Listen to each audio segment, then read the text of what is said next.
Well, everyone, it's that time of the year again. We gotta go and talk about these older iPhones, these older Androids, and see how they still hold up in the middle of 2020. Now, a lot of things have changed, and a lot of things are currently changing beyond the phone market, but it's always good to get our mind off things. And with the iPhone 8 specifically, there have been a lot of changes even for this phone that came out in 2017. Now, this is not a full review. I'm not going to be talking about the screen and this and that and the battery life. If you want to hear those things, I already dropped a full review early on this year about this specific device, so you can go and watch that. I'm going to be basically talking about the changes that have happened with this specific phone and phones around it. Now, with the iPhone 8, it pretty much got succeeded by the iPhone SE 2020. This phone was still being sold in the Apple Store up until just like a couple months ago, which is pretty insane. And that just goes to show how good of a phone this was. And honestly, I think the iPhone 8 Plus was probably, the better one and the better value per dollar. But this phone still holds a lot of value, and for sure, one of the biggest things that have changed with it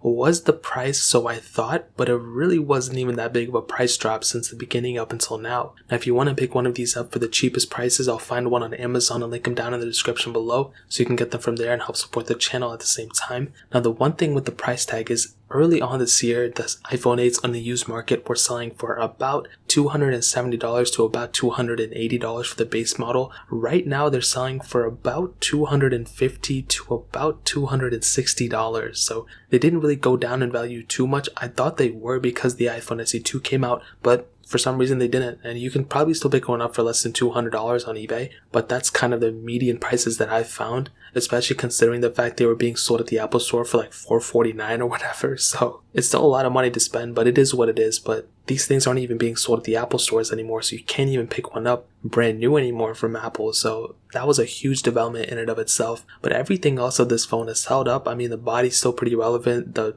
battery life is still relevant, the screen's relevant because that iPhone SE 2 came out. I even compared this phone to the iPhone SE 2, and yeah, there were a ton of changes, there were a ton of little things like that, but ultimately, other than those few little changes, there really wasn't anything crazy that came about it. The screen, like I said, everything about this phone is still relevant because of that SE2. If that SE2 came out and it was different, then, we'd be talking about a super outdated looking phone. But other than that, the body-wise, the performance-wise and everything, it's still really decent in my opinion. The performance is still pretty good. Early on this year, we had like iOS 13.0.2 or 13.1 or whatever it was. Right now, we're on iOS 13.5.1, and we just got a beta for 13.5.5. And iOS has been pretty decent on my iPhone 8, or at least iOS 13 so far. Going from early on this year, from when I did my first review up until now, I haven't really had any random reboots, any random crashes on any iOS version that I updated any of my iPhone 8s on. I have a lot of these, and none of them have boot looped, none of them have braked, which is a good sign. Also, a huge thing to note, that checkra jailbreak is still super relevant. A lot of tweaks have been coming out for this thing as well.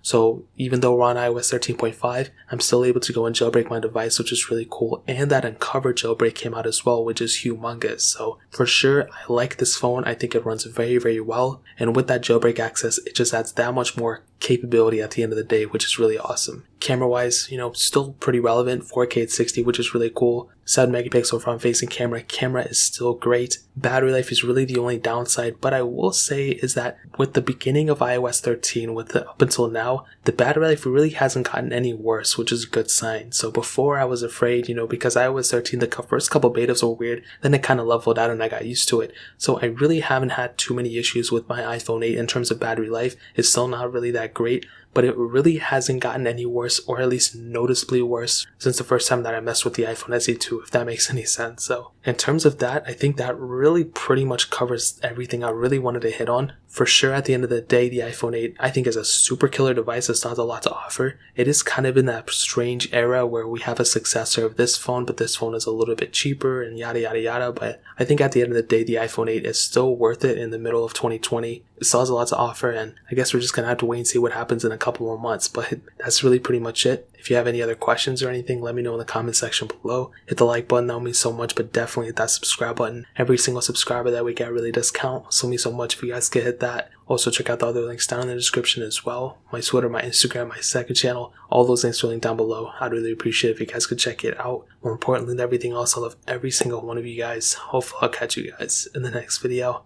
Peace out till then.